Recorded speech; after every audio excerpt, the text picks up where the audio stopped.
আলহামদুলিল্লাহি ওয়া কাফা ওয়া সালামুন আলা ইবাদিহিল্লাযীনা ইসতাফা আম্মা বা'দু ফাআউযু বিল্লাহি মিনাশ শাইতানির রাজীম বিসমিল্লাহির রহমানির রহিম ইয়া আইয়ুহান নাস উ'বুদু রাব্বাকুমুল্লাযী খালাকাকুম ওয়াল্লাযীনা মিন ক্বাবলিকুম লাআল্লাকুম তাত্তাকুন الذي جعل لكم الأرض فراشا والسماء بناء وأنزل من السماء ماء فأخرج به من الثمرات رزقا لكم فلا تجعلوا لله أندادا وأنتم تعلمون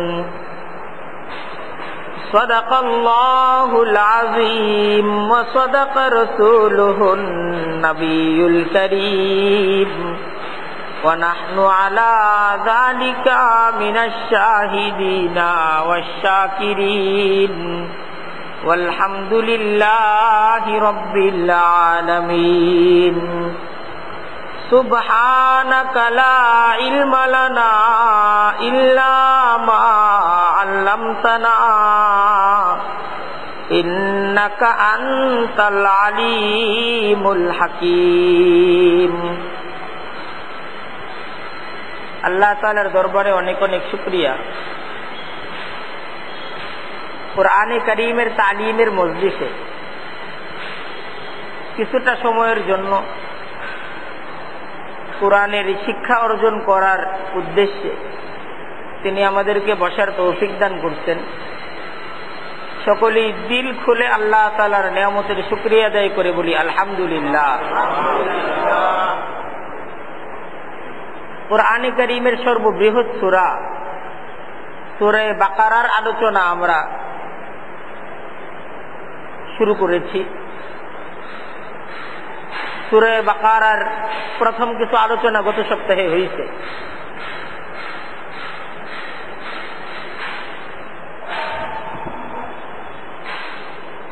আসলে পূর্ণ কোরআনে কারীমটাই মহান রব্বুল আলামিনের তরফ থেকে এটা আমাদের প্রতি আসলে একটা দাওয়াত,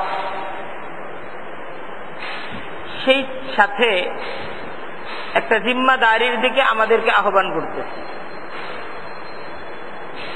তো সূরা বাকারার আমরা গতদিন প্রায় 20তম আয়াত পর্যন্ত আলোচনা আমাদের হয়েছে। তো সেই আলোচনার মূল সারাংশ ছিল এই যে যখন একজন ব্যক্তি সত্যকে গ্রহণ করবে, মানুষদেরকে সত্যের দিকে ডাকবে, সেই সমাজে 3 প্রকার লোক পাবে। আসলে আমাদের সমাজে 3 প্রকার মানুষের বসবাস আছে। সত্যকে গ্রহণ করা আর গ্রহণ না করার হিসাবে। এক প্রকার লোক তো এমন যে তারা সত্য, সৎ, ন্যায়, ইনসাফ এটাকে গ্রহণ করতে চায়, ন্যায় এবং ইনসাফটাকে বুঝতেও চায়। আর আরেক প্রকারের মানুষ তারা ন্যায়, ইনসাফ, সত্য, মিথ্যা বুঝতে চায়। তাদের কাছে ইনসাফ, সত্য এটার বিশেষ কোনো মূল্য নেই। আর তৃতীয় আরেক প্রকার লোক, এরা আসলে সত্য মিথ্যা এটা বড় বিষয় না, বড় জিনিস করলেও তাদের সুবিধা। তারা সত্যকে গ্রহণ করতে রাজি আছে যদি সত্যকে গ্রহণ করার মাঝে তাদের কি সুবিধা দেওয়া হয়। আর যদি তারা দেখে যে এটার মাঝে ঝামেলা, তাহলে তারা সত্যকে গ্রহণ করে কোন শক্তির সাথে মোকাবেলা করতে তারা রাজি না।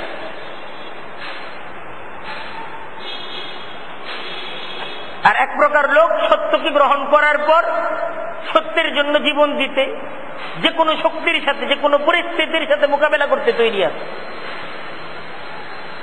আর আরেক প্রকার লোক সত্য, সততার বিপক্ষে তাদের অবস্থা।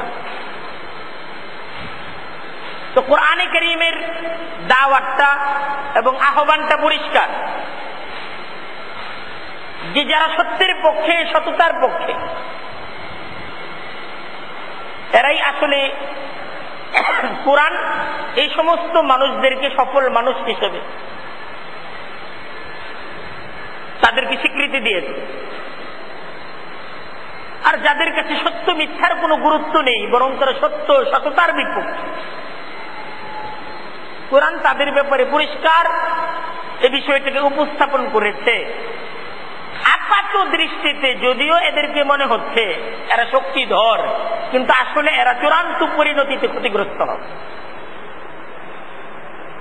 আর সুবিধাবাদী চরিত্রের ক্ষেত্রেও কোরআনের পরিষ্কার বক্তব্য, এরা আসলে সত্যপন্থী না, এরা সুবিধাপন্থী। এরা যে নিজেদেরকে সত্যপন্থী দাবি করে, এই দাবিতে এরা মিথ্যাবাদী। কোরআনের পক্ষ থেকে একটা দাওয়াত এই তিন প্রকার মানুষের প্রতি। আসলে কোরআনের দাওয়াত সকলের প্রতি। কোরআন সকলকেই ডাকে যে তোমরা সত্যকে গ্রহণ করো। আমরা আমাদের আজকের আলোচনায় পাব, সূরা বাকারার 21তম আয়াত থেকে আলোচনা শুরু হচ্ছে। তো আজকের আলোচনাটা এটাই আসলে ইসলামের বুনিয়াদী দাওয়াত। ইসলাম আসলে কি দাওয়াত, এই পৃথিবীর মানুষদের কাছে আসলে ইসলামের দাওয়াত কি, কোরআনের দাওয়াত কি, এই মূল আলোচ্য বিষয়, কোরআনের মূল আলোচ্য বিষয়টাই আজকে আমরা আমাদের সামনে পাব। যে সকল মানুষের জন্য, সকল বর্ণের মানুষের জন্য, সকল ভাষার মানুষের জন্য, সকল ভূখণ্ডের মানুষের জন্য, সকল জাতের মানুষের জন্য মহান রব্বুল আলামিনের তরফ থেকে একটাই মুক্তির পথ।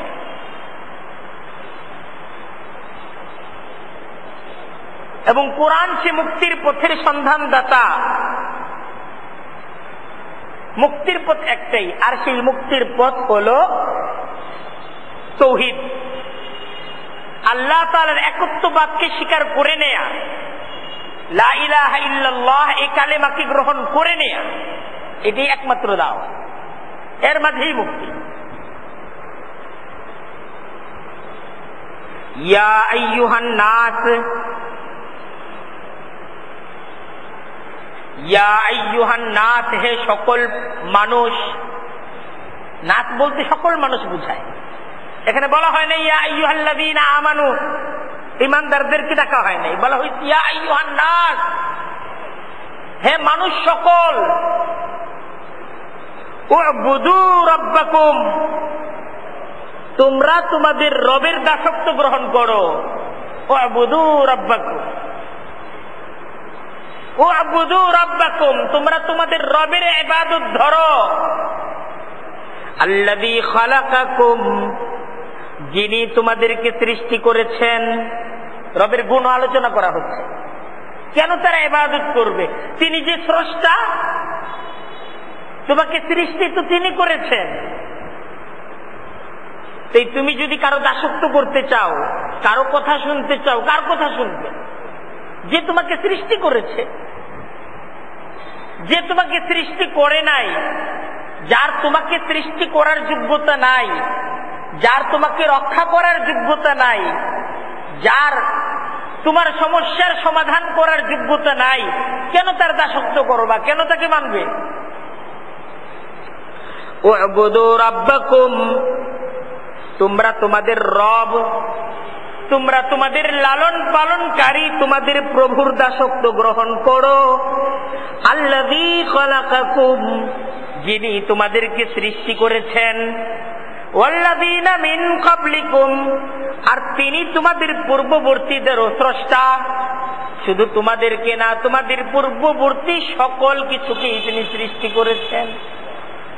যে তোমার বাবা দাদা, তোমার পূর্বপুরুষ যারা আছে, যাদের কথা তুমি বলতে চাও যে আমি তো আমার পূর্বপুরুষদের কাছ থেকে এটা পাইছি, তোমার পূর্বপুরুষদেরও স্রষ্টা তো তিনি, তারা ইবাদত করো। তোমার পূর্বপুরুষদেরকে তো অন্য কেউ সৃষ্টি করে নাই, তোমার পূর্বপুরুষদেরও স্রষ্টা কে ছিলেন? যিনি তোমার স্রষ্টা তিনিই ছিলেন। লাআল্লাকুম তাত্তাকুন, যেন তোমরা মুক্তি লাভ করতে পারো, যেন তোমরা মুক্তি লাভ করতে পারো। হে মানুষ, তোমরা যদি মুক্তি লাভ করতে চাও, ও আবুদু রাব্বাকুম, তোমাদের রবের ইবাদত করো। এটা এই পৃথিবীর সকল মানুষের জন্য কোরআনের এক দাওয়াত।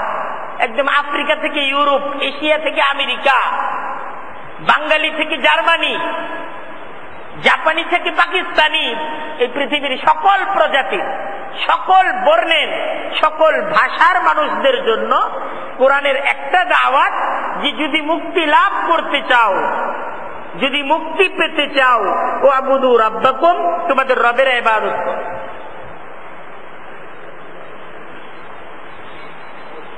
আল্লাযী জাআলা লাকুমুল আরদা ফিরাশা ওয়াস সামাআ বিনাআ। কেন কেন রবের ইবাদত করব? রবের পরিচয় পেশ করা হচ্ছে।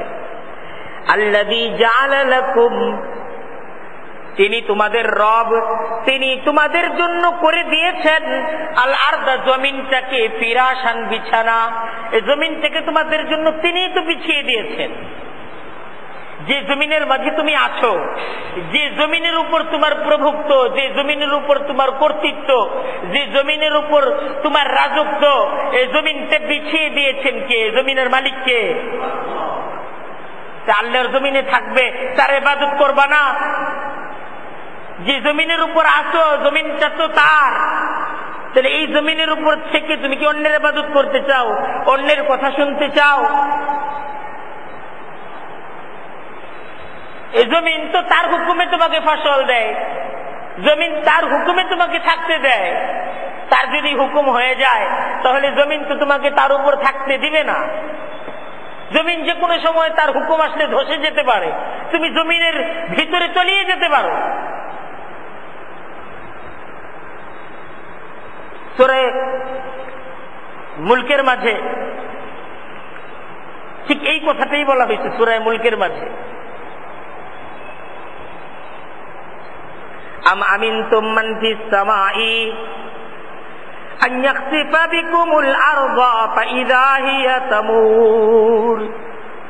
আকাশের স্রষ্টার ব্যাপারে তোমাদের কি এই ভয় হয় না যে তিনি তোমাদেরকে সহ জমিনটাকে ধসিয়ে দিতে পারেন? এই আসমান জমিনের যিনি স্রষ্টা, তুমি তার অবাধ্যতা যখন করো, তোমার কি এই ভয় করে না যে তিনি হুকুম দিতে পারেন আর জমিনটা তোমাকে সহ ধসে যেতে পারে? একটা ভূমিকম্পের মোকাবেলা করার শক্তি কি তোমার আছে যদি জমিনের স্রষ্টা জমিনকে কাঁপিয়ে তুলেন? কোরআনের দাওয়াত কত সুন্দর করে, কত যুক্তির সাথে আমাদের কি কোরআন বুঝাচ্ছে যে আর কারো না, তোমরা আল্লাহর ইবাদত করো, আল্লাহর ইবাদত ধরো, এইটাই মুক্তির পথ। আল্লাযী জাআলা লাকুমুল আরদা ফিরাশা, তিনি তোমাদের জন্য জমিনকে বিছানা করে দিয়েছেন, জমিনটাকে তিনি তোমাদের জন্য বিছিয়ে দিয়েছেন। ওয়াস সামাআ বিনাআ, আর আকাশটাকেও তিনি নির্মাণ করেছেন। আকাশেরও তিনি নির্মাতা। আকাশ থেকে যে বৃষ্টি পাচ্ছ, এই আকাশ থেকে যে সমস্ত নিয়ামত গুলো পাচ্ছ, দিচ্ছেন কে? তিনিই দিচ্ছেন। তার যদি হুকুম হয় আকাশটাও ফেটে যেতে পারে, আকাশটা ফেটে যেতে পারে যদি তার হুকুম হয়। তার যদি হুকুম হয় তাহলে আকাশ থেকে বজ্রপাত হতে পারে। তার অবাধ্য, যে তার অবাধ্য, যে তার নাফরমান, তাকে তিনি যদি ধরতে চান, যদি তিনি তাকে ধরতে চান, अगर बर जफा पेश बुशतापते कि अज दस्ते कहराश अमायाफते अगर बर जफा पेश बुशतापते कि अज दस्ते कहराश अमायाफते अगर बर जफा पेशा যদি কেউ অন্যায় করার সাথে সাথেই তিনি যদি ধরতে চাইতেন তাকে যে ধরবো আমি তাকে, তো শেখ সাদি বলতেছেন কে আজদস্তে কাহারাস, তার যে শক্তি তার যে ক্ষমতা, কে তার কাছ থেকে মুক্তি পেয়েছে, কিভাবে মুক্তি পেয়েছে তার হাত থেকে? তার ক্ষমতা আকাশ তার ক্ষমতা জমিনও তার, তাহলে আসমান জমিনের মাঝখানে নাফরমান থাকে কিভাবে? কুরআন আমাদেরকে দাওয়াত দিচ্ছে যে তার নাফরমানি করো না, তার ইবাদত করো। ওয়া আনজালা মিনাস সামাই মাআ, আর তিনি আকাশ থেকে পানি বর্ষণ করেন, আকাশ থেকে যে পানিটা বর্ষিত হয় তিনি বর্ষণ করেন। ফাখরাজা বিহি মিনাস সামারাতি রিজকাল লাকুম, অতঃপর তিনি সেই বৃষ্টির মাধ্যমে সেই পানির মাধ্যমে তিনি বের করে আনেন নানা জাতের ফলমূল, রিজকাল লাকুম তোমাদের জন্য রিজিক স্বরূপ। এই যে নানা জাতের ফল, নানা ঋতুর ফল, এটা তিনিই তোমাদের জন্য আকাশের বৃষ্টির মাধ্যমে এই জমিনকে সজীব করে এই ফসলগুলো উৎপাদনের উপযোগী জমিনকে তিনিই করেন। সেই এক ফোঁটা পানি আকাশ থেকে তিনি বর্ষণ করে জমিনটাকে সজীব করেন। আম গাছের নিচে সেই এক ফোঁটা পানি পড়ে আম গাছ থেকে আম হয়, কাঁঠাল গাছের নিচে সেই এক ফোঁটা পানি পড়ে ভিন্ন স্বাদের ভিন্ন জাতের কাঁঠাল হয়। সমস্ত কিছু আসলে কার কুদরত? আল্লাহর কুদরত। এই দেখেন আল্লাহ তাআলা তার সিফত তার গুণাবলী আলোচনা করার পর আমাদেরকে বলতেছেন ফালা তাজালু, তাই দেখো সবই তো আল্লাহ দিচ্ছেন, জমিনও আল্লাহ দিচ্ছেন, আসমান থেকেও আল্লাহ দিচ্ছেন, বৃষ্টিও তিনি দিচ্ছেন, ফল ফলাদি ফসল এটাও তিনি দিচ্ছেন। তাই লা তাজালু লিল্লাহি আন্দাদা, তোমরা আল্লাহর সমকক্ষ আল্লাহর সমতুল্য কাউকে স্থির করো না, আল্লাহর সাথে কাউকে তুলনা করো না, আল্লাহর মোকাবেলায় আর কাউকে প্রাধান্য দিও না, আল্লাহকে প্রাধান্য দাও, আল্লাহর হুকুমকে প্রাধান্য দাও। ফালা তাজালু লিল্লাহি আন্দাদা, তাই তোমরা আল্লাহর কোন সমকক্ষ আল্লাহর কোন সমতুল্য তোমরা কাউকে স্থির করো না। ওয়া আনতুম তাআলামুন, আর তোমরা তো জানো যে আসলে আল্লাহর কোন সমতুল্য নেই, আল্লাহর কোন তুলনা নেই, আল্লাহর কোন সমকক্ষ নেই। আছে? দেখেন এই পর্যন্ত একটা দাওয়াত দেওয়া হইল যে আল্লাহকে চেনার চেষ্টা করো আর আল্লাহর ইবাদত করার চেষ্টা করো, আল্লাহর দাস হও, আর কারো দাস হইও না তুমি। এখন এর পরবর্তী 23তম আয়াতে, এটাই কোরআনের মূল আলোচ্য বিষয়, মূল আলোচ্য বিষয়ই এটা যে আল্লাহর দাসত্ব করো। কখনো আল্লাহ তাআলা তার নিয়ামতের আলোচনা করে আমাদেরকে ডাকছেন আমার দাসত্ব করো, কখনো অতীত বিভিন্ন জাতিদের ইতিহাস আলোচনা করে আমাদেরকে ডাকছেন আমার ইবাদত করো, কখনো পরকালের আলোচনা আমাদের কাছে করছেন, বলছেন যে এই দিব আমার দাসত্ব করো। বিভিন্ন ভাবে কোরআন এই দাওয়াতটা আমাদের কাছে পেশ করছে যে আমি আল্লাহর দাসত্ব করো। এটাই আল্লাহর পক্ষ থেকে আসা আমাদের প্রতি প্রথম দাওয়াত। আর দ্বিতীয় যে শুধু আসলে আল্লাহকে স্বীকার করলেই নাজাত হয় না, আল্লাহর তরফ থেকে আসা জীবন ব্যবস্থা, সেই জীবন ব্যবস্থা অনুযায়ী নিজ জীবনকে পরিচালিত করতে হয়। আর এজন্যই নবীর মাধ্যমে পাঠানো আল্লাহর দেয়া যে জীবন ব্যবস্থা এটাকে মানতে হবে। আল্লাহকে স্বীকার করার সাথে সাথে নবীকে, নবীর মাধ্যমে আসা যে দিন যে শরীয়ত, এই শরীয়তের উপর এই দিনের উপর নিজেকে গড়ে তুলতে হবে, তাহলেই মুক্তি পাওয়া যাবে।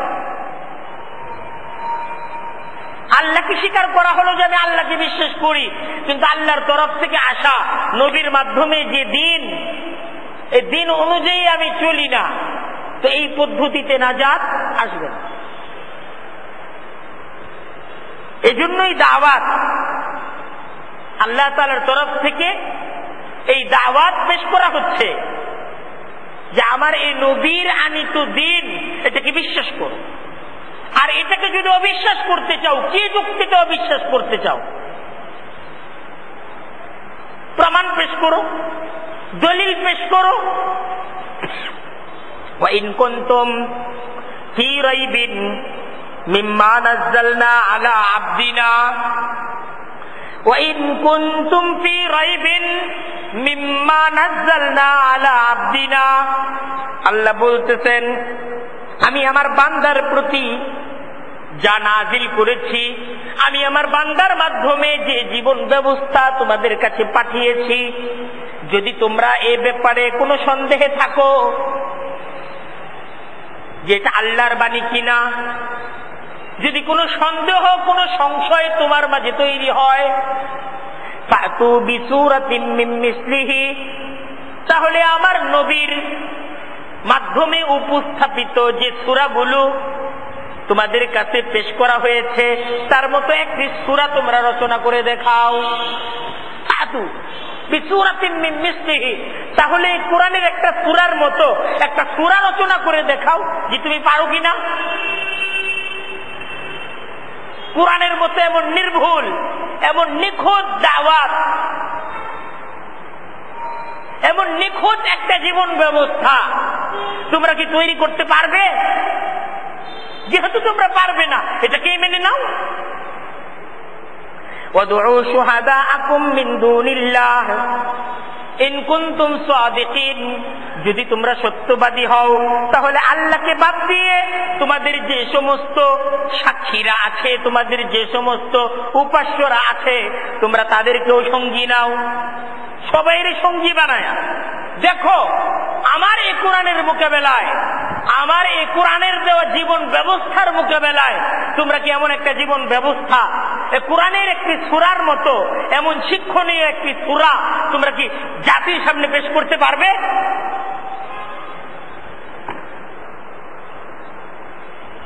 আল্লাহ নিজেই বলতেছেন, ফাইল্লাম তাফআলু, যদি তোমরা নাই পারো, তোমরা যদি নাই পারো যে না আমরা তো এটা পারবো না, কোরআনের এটা ঠিক আছে, এটা যুক্তিপূর্ণ ভালো, আমরা এর চেয়ে সুন্দর কিছু আনতে পারবো না, এর চেয়ে সুন্দর কিছু আমরা দিতে পারবো না। আল্লাহ বলতেছেন ফাইল্লাম তাফআলু, যদি তোমরা না পারো, ওয়ালাম তাফআলু, আর কিছুতেই কোনোদিন তোমরা পারবে না। চ্যালেঞ্জ যে তোমরা কিছুতেই কোনোদিন তোমরা এই কোরআনের একটি সূরার মতো একটা সূরা তোমরা রচনা করে দেখাতে পারবে না। যেহেতু পারবে না, মেনে নাও এ নবী, নবীর দাওয়াত, এ নবীর মাধ্যমে প্রচারিত দিন, এই দিনটাকে তোমরা মেনে নাও। এটাই দাওয়াত। যদি বাঁচতে চাও, যদি তোমরা মুক্তি লাভ করতে চাও, এটাকে মেনে নাও। এখন পেশ করা হচ্ছে, যদি মেনে নাও তাহলে এক হিসাব, আর যদি না মানো তাহলে কিন্তু ভিন্ন হিসাব। আল্লাহ তাআলার তরফ থেকে আসা এই দাওয়াতটা, এটা কোনো প্রস্তাব না যে আমি ইচ্ছা করলে মানলাম, ইচ্ছা করলে মানলাম না, এর কোনো পরিণতি নাই, ব্যাপারটা এমন না। বরং এটা এমন একটা চূড়ান্ত দাওয়াত, এই দাওয়াতকে যারা গ্রহণ করবে শুধুমাত্র তারাই মুক্তি পাবে, আর এই দাওয়াতকে যারা গ্রহণ করবে না তাদের মুক্তি মিলবে না। এটা তো এমন একটা দাওয়াত। বলতেছে ফাইল্লাম তাফআলু, যদি তোমরা না পারো, ওয়ালান তাফআলু, আর কোনদিন তোমরা এই কোরআনের মোকাবেলায় এই কোরআনের মতো, কোরআনের একটি সূরার মতো একটি সূরা তোমরা রচনা করে দেখাতে পারবে না। যেহেতু পারবে না, ফাত্তাকুন নার, সুতরাং তোমরা ভয় করো, তোমরা বাঁচার চেষ্টা করো। আন্নার আল্লাতী ওয়াকুদুহান নাস ওয়াল হিজারা, জাহান্নামের সেই আগুন থেকে তোমরা মুক্তি লাভ করার চেষ্টা করো। ওয়াকুদুহান নাস ওয়াল হিজারা, যে জাহান্নামের আগুনের ইন্ধন হবে মানুষ এবং পাথর। তাহলে সেই জাহান্নামে যায়ও না যে জাহান্নামে আসলে মানুষ আর পাথর দ্বারাই যে জাহান্নামের আগুন ধরিয়ে দেওয়া, সে জায়গায় লাকড়ি হিসেবে ব্যবহৃত হয়। কাফিরিন, আর সেই জাহান্নামটাকে অবিশ্বাসকারীদের জন্য প্রস্তুত করা হয়েছে, যারা এই দাওয়াতকে অস্বীকার করবে, আল্লাহকে অস্বীকার করবে, আল্লাহর দাসত্ব করতে অস্বীকার করবে, যারা নবীকে অস্বীকার করবে, নবীর দেওয়া জীবন ব্যবস্থাকে মানতে যারা অস্বীকার করবে, জাহান্নামটা, কোরআনের পরিষ্কার কথা, জাহান্নামটা তাদের জন্য। এখন ভেবে চিন্তে সিদ্ধান্ত গ্রহণ করো, তোমরা যারা সুবিধাবাদী, তোমরা যারা অবিশ্বাসী, তোমরা ভেবে চিন্তে সিদ্ধান্ত গ্রহণ করো। তুমি যদি সিদ্ধান্ত গ্রহণ করো আল্লাহর দাসত্ব করব না, নবীর হুকুম মানব না, তাহলে ঠিকানা চিরদিনের জন্য জাহান্নাম। আর আল্লাহ নবীকে বলছেন, ওয়াবাশশির আল্লাযীনা আমানু ওয়া আমিলুস সালিহাত, আল্লাযীনা আমানু ওয়া আমিলুস সালিহাত, আর যারা ঈমান আনবে এবং সৎকর্ম করবে, যারা ঈমান আনবে, ঈমান উপযোগী কার্য যারা করবে, বাশশির নবী আপনি তাদেরকে সুসংবাদ দিয়ে দিন, আন্না লাহুম জান্নাত, নিশ্চয়ই তাদের জন্য রয়েছে নিয়ামতে ভরা জান্নাত।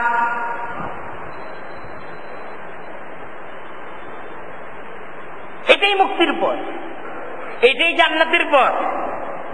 তাজরি মিন তাহতিহাল আনহার, যার নিম্ন দেশে নহর সমূহ প্রবাহিত থাকবে, সে জাহান্নাম নহরে নহরে পরিপূর্ণ থাকবে। কুল্লামা রুযিকু মিনহা মিন সামারাতিন, সে জাহান্নামের মাঝে যখনই নানা জাতের ফলমূলের মাধ্যমে রিজিক এবং খাবার পরিবেশন করা হবে, নানা জাতের ফলমূল খাবার হিসেবে জাহান্নামের মাঝে যখন পরিবেশন করা হবে, সামারাতের রিজকা, ক্বালু, তারা বলে উঠবে, জান্নাতীরা বলে উঠবে, হাযাল্লাযী রুজিকনা মিন ক্বাবলু, ইতিপূর্বেও তো আমাদেরকে এমন খাবার দেওয়া হয়েছিল। ওয়া উতু বিহি মুতাশাবিহা, আল্লাহ বলতেছেন তাদেরকে সাদৃশ্যপূর্ণ নানা জাতের ফল তাদেরকে পরিবেশন করা হবে, দেখতে তো একরকম হবে কিন্তু স্বাদে আর মজায় এটা নানা জাতের হবে। ওয়ালাহুম ফিহা, আর সেই জান্নাতের মাঝে তাদের জন্য থাকবে আজওয়াজুম মুতাহহারা, পবিত্র স্ত্রী, পবিত্র স্ত্রী সেই জান্নাতের মাঝে তাদেরকে দেওয়া,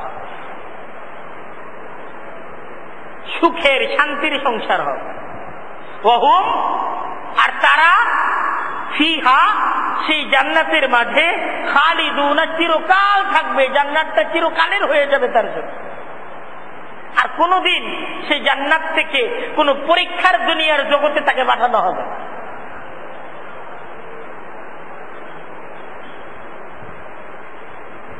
তো কোরআনে কারীমের দাওয়াত যে তাওহীদ এবং রিসালাত, এই দুইটা বিষয়ের স্বীকৃতির দাওয়াত, এটাই কোরআনে কারীমের মৌলিক দাওয়াত, যে আল্লাহকে মানো, রসুলকে মান্য করো, আল্লাহকে বিশ্বাস করো, রসুলকে মান্য করো।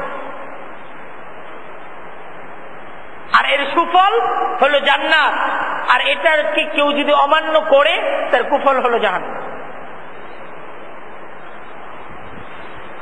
এখন দেখেন রিসালাত সম্পর্কে একটা চ্যালেঞ্জ পেশ করা হলো, যে কোরআনটা যে আল্লাহর বাণী, এটাকে বিশ্বাস করে নাও, এই নবী যে দাওয়াত দিচ্ছেন বিশ্বাস করে নাও, এটাকে অবিশ্বাস যে করছো, যুক্তি কি?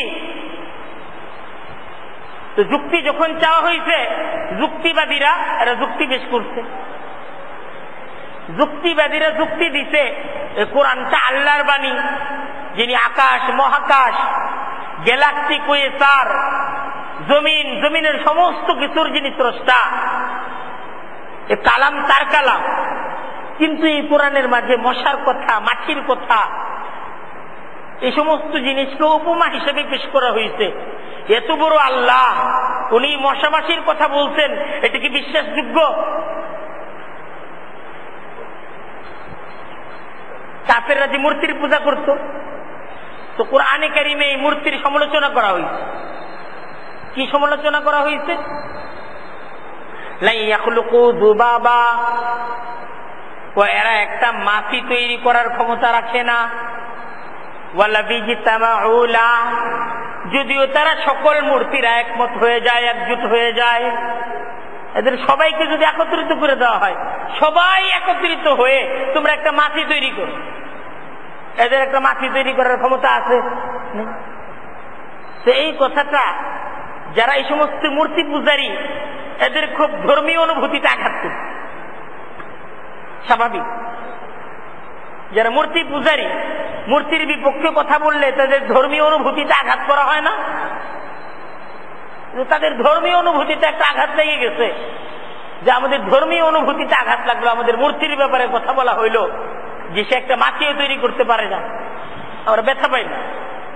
এমন কথা আল্লাহ আল্লাহর কালামের মাঝে বলছে, এটা হইতে পারে। আল্লাহর প্রতি তাদের বিশ্বাস কত মজবুত। আল্লাহ আল্লাহর কালামের মাঝে এত ছোট কথা বলছে, যিনি আকাশ মহাকাশের স্রষ্টা, চ্যালেঞ্জের জবাবে তারা এই প্রশ্ন পেশ করে। তো তার জবাব কুরআনে কারীমে সূরা বাকারা 26তম আয়াতে তার জবাব দেওয়া হয়, যে তারা যুক্তি পেশ করতে মশা মাছির কথা কোরআনে কেন? তার জবাব এটা পেশ করা হয়েছে, আর কোরআনটা তো আল্লাহর কালাম, কিন্তু আল্লাহ এই কোরআনটা নাজিল করেছেন কাদের কাছে? মানুষের কাছে। আল্লাহ তো কোরআনের মাঝে ওই কথাই বলছেন, সেইভাবেই প্রত্যেকটা দৃষ্টান্ত উপমা দিচ্ছেন, যেইভাবে দৃষ্টান্ত উপমা দিলে মানুষের বুঝে আসবে। আর তোমাদের এই কার্যকলাপ, এটা মানুষদেরকে বোঝানোর জন্য আল্লাহ তাআলার মাটির কথা বলার দরকার ছিল। এজন্য আল্লাহ তাআলা কিসের দৃষ্টান্ত আনছেন? মাটির দৃষ্টান্ত আনছেন। এখন আল্লাহর এই কথা, এটাকে বুঝার চেষ্টা করো, এটাকে কেন্দ্র করে প্রশ্নের চেষ্টা করো, এটাকে বুঝা নেও। ইন্নাল্লাহা লা ইস্তাহয়ী, নিশ্চয়ই আল্লাহ তিনি লজ্জাবোধ করেন না, যদিও তিনি আকাশের স্রষ্টা, জমিনের স্রষ্টা, কিন্তু তিনি যেহেতু মানুষের কল্যাণকামী, তিনি মানুষের হেদায়েত চান, তাই তার কালামটাকে মানুষের উপযোগী করে তিনি মানুষের কাছে পেশ করেছেন। সুবহানাল্লাহ। মানুষ যেমনি বুঝবে, কোরআনটাকে, নিজ দাওয়াতটাকে মানুষের বুঝার মতো সহজ করে দিতেন। এত সহজ করে দিতেন যে একটা রাখাল যে লেখাপড়া কোনো কিছু জানে না, সেও কোরআনের দাওয়াত বুঝে, এত সহজ করে দিত। সেও ইসলামের দাওয়াত বুঝে, শুধু বুঝে তাই না, সারা পৃথিবীর মানুষদেরকে কোরআনের দাওয়াত বুঝানোর সে যোগ্যতা রাখে। এত সহজ দাওয়াত। ইন্নাল্লাহা লা ইস্তাহয়ী, নিশ্চয়ই আল্লাহ তিনি লজ্জাবোধ করেন না, আইয়া যরিবা মাসালান, দৃষ্টান্ত উপস্থাপন করতে, দৃষ্টান্ত দিয়ে দিয়ে তিনি মানুষদেরকে বুঝাতে তিনি লজ্জাবোধ করেন না, বরং তিনি তো দৃষ্টান্ত দিয়ে দিয়ে মানুষদেরকে সত্যটা বুঝিয়ে তাদেরকে হেদায়েতের পথে আনেন। একদম দৃষ্টান্ত দিয়ে দিয়ে। মাসালাম্মা বাউযাতান ফামা ফাওকাহা, যেমন মাটির দৃষ্টান্ত বা এই ধরনের আরো দৃষ্টান্ত, এটা তিনি দিতে পারেন। যদি সেই দৃষ্টান্ত দিলে মানুষের বুঝে আসে, সেই দৃষ্টান্ত আল্লাহ কি দিতে পারেন? আল্লাহ দিতে পারেন। তো আল্লাহ বলতেছেন ফাআম্মাল্লাযীনা আমানু, দৃষ্টান্ত তো আল্লাহ দিয়ে দেন কোরআনের মাঝে, অতঃপর যারা আসলে বিশ্বাস করে কোরআনটা আল্লাহর কালাম, ফায়ালামুনা আন্নাহুল হাক্কু মির রাব্বিহিম, তারা তো বুঝতে পারে, জানতে পারে ইহা তাদের প্রভুর পক্ষ থেকে আসা সত্যের পয়গাম। ওরা বুঝে যে না, কোরআনের কথাটা সত্য, বাস্তব কথা বলা হয়েছে। আম্মাল্লাযীনা কাফারু, আর যাদের অন্তরে আসলে কুফরি, মানার সিফত নাই, মান্যতা নাই, যাদের মাঝে মান্যতা আছে তারা তো আল্লাহর কালাম হিসেবে এটাকে গ্রহণ করে, এটাকে বুঝে। আর যাদের মাঝে আসলে মান্যতা নাই, ফায়াকুলুনা, তারাই বলে, তারাই একথা বলে থাকে, মাজা আরাদাল্লাহু বিহাদা মাসালা, আল্লাহ কেন এমন দৃষ্টান্ত দিলেন? এমন দৃষ্টান্ত আল্লাহ কেন দিলেন? যিনি আসমান জমিনের স্রষ্টা, সে আল্লাহর তরফ থেকে এমন দৃষ্টান্ত। তাহলে আল্লাহ দেখো কেমন আল্লাহ।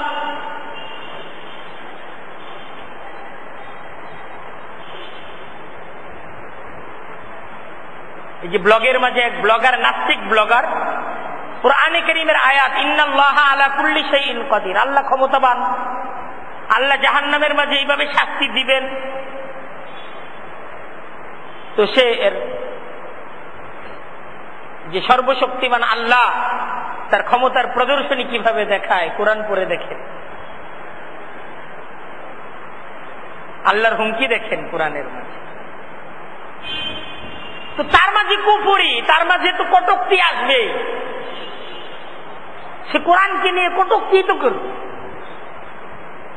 কিন্তু ইমানদার ব্যক্তিরা তারা এই কোরআনটাকে তাদের রবের পক্ষ থেকে আসা একটা হুকুম হিসেবে কি করবে, এটাকে গ্রহণ করে না, এটা আল্লাহর হুকুম।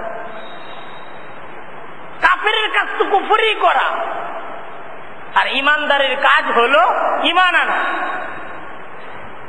আল্লাহ তাআলা মাটির কথা বলেছেন কোরআনে কারীমের মাঝে, না কোরআনে কারীমের মাঝে ফেরাউনের আলোচনা করা হয়েছে, এটা তো বিবিচ্য জিনিস না। বিবিচ্য জিনিস তো যে মাটির কথা বলে আর ফেরাউনের আলোচনা করে কোরআন আসলে তোমাকে কি বুঝাতে চাচ্ছে ওইটা বুঝার চেষ্টা করো। ইউদিল্লু বিহি কাসীরান ওয়া ইয়াহদি বিহি কাসীরা, আল্লাহ বলতেছেন এই কোরআনের মাধ্যমে বহু মানুষ তারা কোরআনটা তাদের কাছে আসার পরই তারা গুমরাহির পথকে গ্রহণ করেছে। ওয়া ইয়াহদি বিহি কাসীরা, আর এই কোরআনের মাধ্যমে আল্লাহ তিনি বহু মানুষদেরকে হেদায়েতের পথ দিয়েছেন।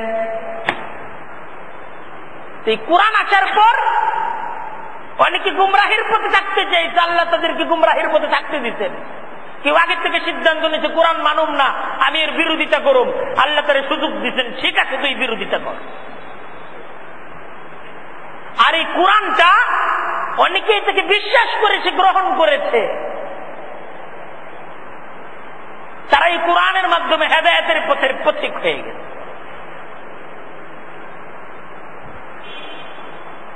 ওয়ামা ইউযিল্লু বিহি ইল্লাল ফাসিকিন।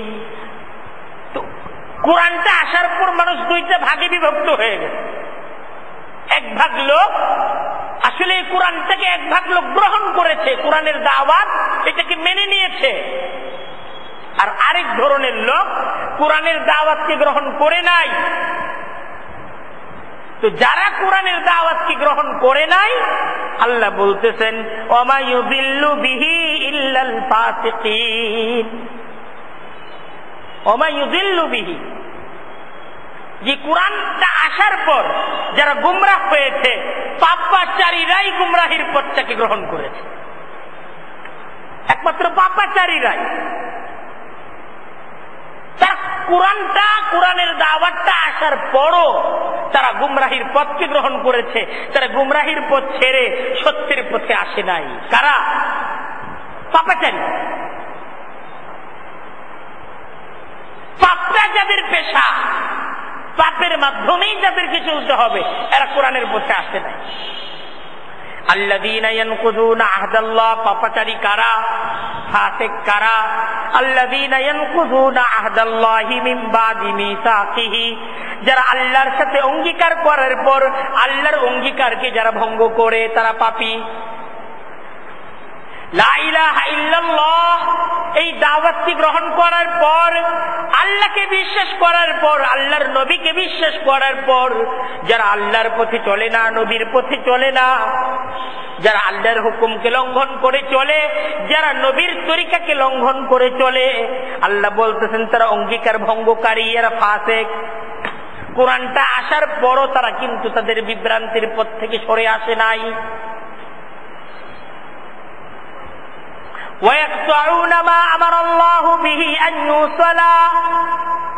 আর দ্বিতীয় ধরনের লোক যারা পাপী, তাদের পাপের ধরন হলো এই, ইয়াকতাউনা মা আমারাল্লাহু বিহি আন ইউসালা, আল্লাহ যে সমস্ত সম্পর্ক এটাকে অটুট রাখার হুকুম প্রদান করেছেন, তারা আল্লাহর সে সমস্ত সম্পর্কগুলো আল্লাহর দেওয়া হুকুম অনুযায়ী তারা তাদের সম্পর্ক রক্ষা করে নাই। তারা কর্তন করে দেয় এমন সমস্ত সম্পর্ককে, মা আমারাল্লাহু বিহি আন ইউসালা, যে সম্পর্ক আল্লাহ তাআলা জুড়ে থাকার হুকুম প্রদান করেছে।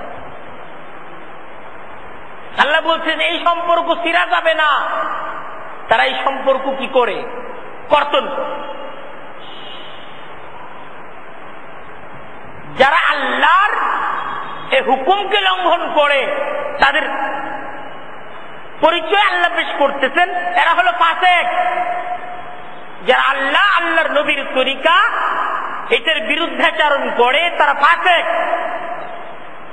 যারা আল্লাহ যে সম্পর্ক এটাকে জুড়ে রাখার হুকুম প্রদান করেছেন, যারা সে সম্পর্ক কেটে ফেলে তারা কি? ফাসেক। আল মুসলিম আকুল মুসলিম, মুসলমান মুসলমানের ভাই, যারা মুসলমানের সাথে সম্পর্ক নষ্ট করে তারা ফাসেক। বাবা মা, নিকটাত্মীয়, আপনজন, ইয়েতিম, মিসকিন, তাদের সাথে সম্পর্ক অটুট রাখার হুকুম ইসলাম দিতে, যারা এই সম্পর্ক নষ্ট করে তারা ফাসেক। শরীয়তের দৃষ্টিতে পরিষ্কার তারা ফাসেক। ওয়ায়ুফসিদুনা ফিল আরদি, আর যারা জমিনের মাঝে ফেসাদ সৃষ্টি করে তারা ফাসেক। আর যারা ফাসেক, যারা আল্লাহর সাথে অঙ্গীকার কমিটমেন্ট রক্ষা করে না, এটাকে ভঙ্গ করে ফেলে, যারা আল্লাহর দেওয়া হুকুম মানে না, আর যারা জমিনের মাঝে ফেসাদ করে, যারা ফাসেক, আল্লাহ বলতেছেন উলাইকা হুমুল খাসিরুন, এরা হলো ক্ষতিগ্রস্ত। দুনিয়া ওয়াল আখিরা, দুনিয়ার জীবনেও ক্ষতিগ্রস্ত, আর আখিরাতের জীবনেও ক্ষতিগ্রস্ত। আসলে মুক্তির পথ হলো ঈমান, আর কুফরির পথ, এই পথটা আসলে ব্যর্থতার পথ। এই পথে সফলতা নাই, এটাই কোরআনের দাম।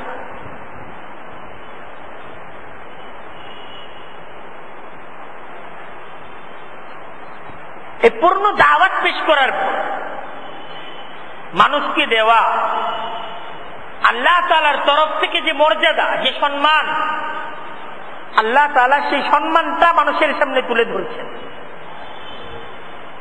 কাইফা তাকফুরুনা বিল্লাহি, আল্লাহ বলতেছেন কাইফা তাকফুরুনা বিল্লাহি,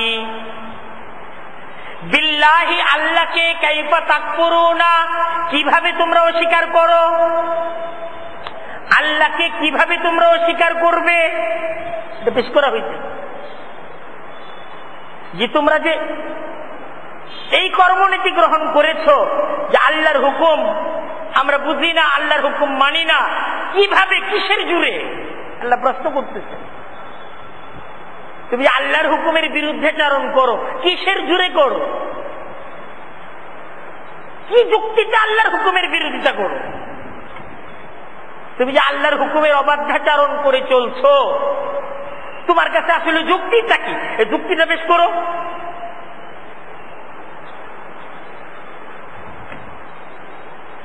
তোমার জীবনের সকল ক্ষেত্রে আল্লাহর দেয়া একটা জীবন ব্যবস্থা আছে। তোমাকে দেওয়া আল্লাহর প্রত্যেকটা নিয়ামত, এটাকে ব্যবহারে আল্লাহর তরফ থেকে দেওয়া একটা ফর্মুলা আছে। তুমি যে আল্লাহর দেওয়া ফর্মুলা তুমি যে মানো না, তোমার কাছে যে আল্লাহর দেওয়া ফর্মুলাটা ভালো লাগে না কেন?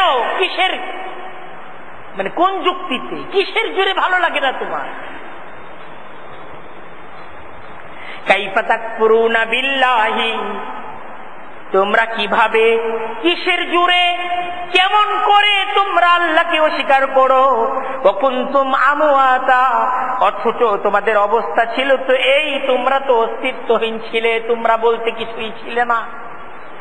আসমান জমিনে আজকে তোমার যে প্রভাব, আজকে তোমার যে প্রতিপত্তি, আজকে তোমার যে ক্ষমতা, ছিল না তো কিছুই, তুমি তো ছিলে না। হাল আতা আলাল ইনসানি হিনুম মিনাদ দাহরি লাম ইয়াকুন শাইআম মাযকুরা ইন্না খালাকনাল ইনসানা মিন নুতফাতিন আমশাজ নাবতালিহি ফাজআলনাহু সামিআম বাসীরা। হাল আতা আলাল ইনসান, আল্লাহ বলতেছেন মানুষ তোমরা তোমাদের ইতিহাসটা একটু শুনে নাও। এমন একটা সময় ছিল তোমাদের, এমন একটা সময় ছিল পৃথিবীর, লাম ইয়াকুন শাইআম মাযকুরা, মানুষ তুমি বলতে কিছুই ছিল না এই পৃথিবী, মানুষের কোনো অস্তিত্ব এই পৃথিবীতে ছিল না। আল্লাহ তো আগে পৃথিবী সৃষ্টি করেছেন, তারপরে মানুষদেরকে সৃষ্টি করেছেন। তো এই পৃথিবীর এমন একটা অবস্থা ছিল যখন এই পৃথিবীতে মানুষ বলতে কিছু ছিল, কিছুই ছিল। সেই পৃথিবীর তো তোমরা মালিক না, তোমরা তো সৃষ্টি করো না, তোমরা মালিক না, তোমরা এই পৃথিবীর ব্যবহারকারী। মালিক তো এই পৃথিবীর অন্য কেউ, যিনি এই পৃথিবীকে সৃষ্টি করেছেন তোমাদেরকে ব্যবহার করার জন্য।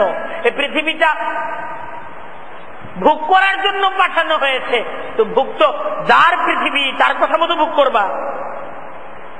যদি মালিক মনে করো তোমাদেরকে, তাহলে এটা ভুল, তুমি মালিক না। তোমার এই ঘর তোমার ছিল না, এই ঘরের মালিক তুমি না, তুমি ঘরের এখন সাময়িক প্রতিনিধি। আবার এটা তোমার থাকবে না, থাকবে থাকবে না। আজকে তুমি আসো, আগে তুমি ছিলে না, সামনেও তুমি থাকবে না। কিসের ক্ষমতা, কিসের প্রভাব, কিসের জোর, কিসের যুক্তি?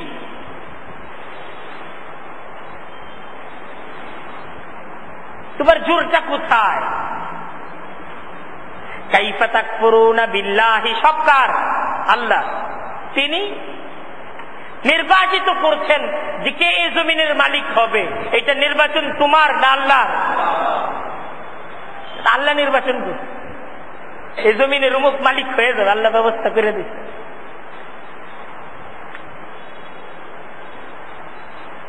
কাইফা তাকফুরুনা বিল্লাহি, তোমরা কিভাবে কেমন করে তোমরা আল্লাহর হুকুমকে লঙ্ঘন করো। ওয়াকুনতুম আমওয়াতা, অথচ তোমরা ছিলে না, তোমরা মৃত ছিলে, তোমরা অস্তিত্বহীন ছিলে। তুমি যে পৃথিবীটাকে সাজাতে চাচ্ছ, এই পৃথিবী থেকে একটা সময় তুমি ছিলে, এটা ছিল, এই পৃথিবীতে ছিল।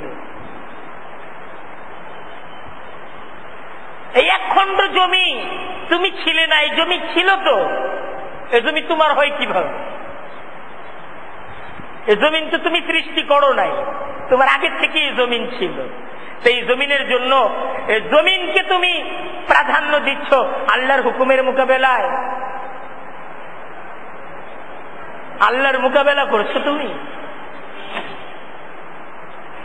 ফাহইয়াকুম, অতঃপর তিনি আল্লাহ, তিনি তোমাদেরকে জীবন দিয়েছেন।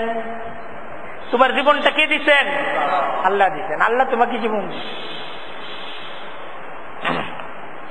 সুম্মা ইউমিতুকুম, অতঃপর আল্লাহ তিনি তোমাকে আবার মৃত্যু দিয়ে দিবেন। আগে তুমি ছিল না, কিছুই তোমার ছিল না, তিনি জীবন দিচ্ছেন, এখন তুমি আছো, সব তোমার। আবার তিনি তোমাকে মৃত্যু দিবেন, তখন কিছুই তোমার থাকবে। তাহলে জোর আছে? আর উত্তর দেন না, জোর আছে? জোর নাই তো। সুম্মা ইউহয়িকুম সুম্মা ইউমীতুকুম, অতঃপর তিনি তোমাদেরকে মৃত্যু দেবেন। সুম্মা ইউহয়িকুম, অতঃপর তিনি তোমাদেরকে আবার জীবন দিবেন। সুম্মা ইলাইহি তুরজাউন, অতঃপর তার কাছেই তোমাদেরকে ফিরিয়ে নিয়ে যাওয়া হবে। আর আল্লাহর কাছে তোমাকে নিয়ে যাওয়া হবে। তাকে অস্বীকার করতেছ? তোমাকে তো তার কাছে হাজিরা দিতে হবে। তিনি ফয়সালা করবেন তোমার ঠিকানা কি জান্নাতে হবে না তোমার ঠিকানা জাহান্নামে হবে। তাকে অস্বীকার করতেছে। ইয়াউমা লা তামলিকু নাফসুন লিনাফসিন শাইআ, ইয়াউমা, এমন একদিন আসবে, লা তামলিকু নাফসুন লিনাফসিন শাইআ, যেদিন কেউ কারো উপর কোনো কিছু করার ক্ষমতাই রাখবে না। আজকে তো ক্ষমতা আছে, আজকে সরকারের ক্ষমতা আছে জনগণকে ধরার, জনগণের ক্ষমতা আছে সরকারকে ধরার, সবার কিছু কিছু ক্ষমতা আছে না, সবাই সবাইরে ধরতে পারে।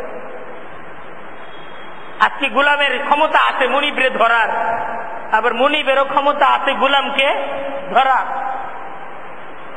অনেক সময় কর্মচারীরা মুনিবকে ধরে ফেলায় না, শাসক পক্ষ মালিক পক্ষকে, শ্রমিক পক্ষ মালিক পক্ষ যুদ্ধ হয়, কখনো মালিক পক্ষ সব একমত হয়ে সিদ্ধান্ত গ্রহণ করে শ্রমিকদের উপর চাপায়া দেয়, তারপর শ্রমিকরা আবার গাড়ি করে ভাইয়া তারা আবার শক্তি প্রদর্শন করে, তখন আবার মালিক পক্ষ ঠান্ডা হয়ে যায়।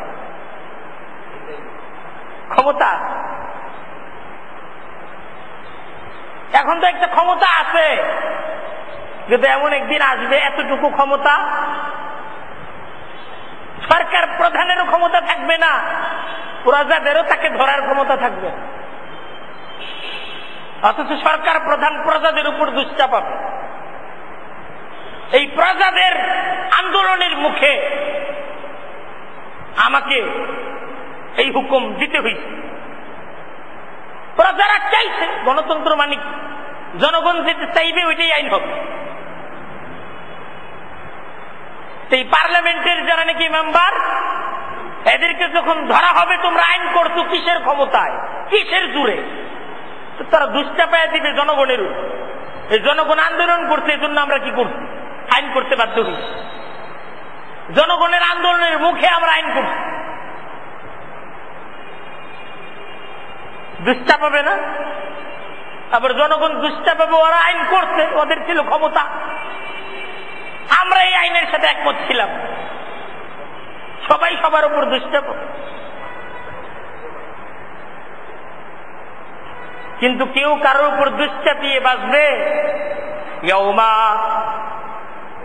সেই দিনটা এমন দিন হবে, ইয়াওয়াদ্দুল মুজরিমু, প্রত্যেকটা অপরাধী যখন বুঝবে অপরাধী আমি হয়ে গেছি, সে চাইবে লাউ ইয়াফতাদি মিন আযাবি ইয়াউমিইযিন বিবানি, সেদিনের আযাব থেকে নিজেকে মুক্ত করার জন্য নিজের সন্তানটাকে খুঁজে সন্তানটাকে পেশ করবে, যে এই সমস্ত সন্তানের জন্য আমার হারামের পথে চলতে হইছে, আমাকে অন্যায়ের পথে চলতে হইছে, এই যে সমস্ত সন্তানদের কারণে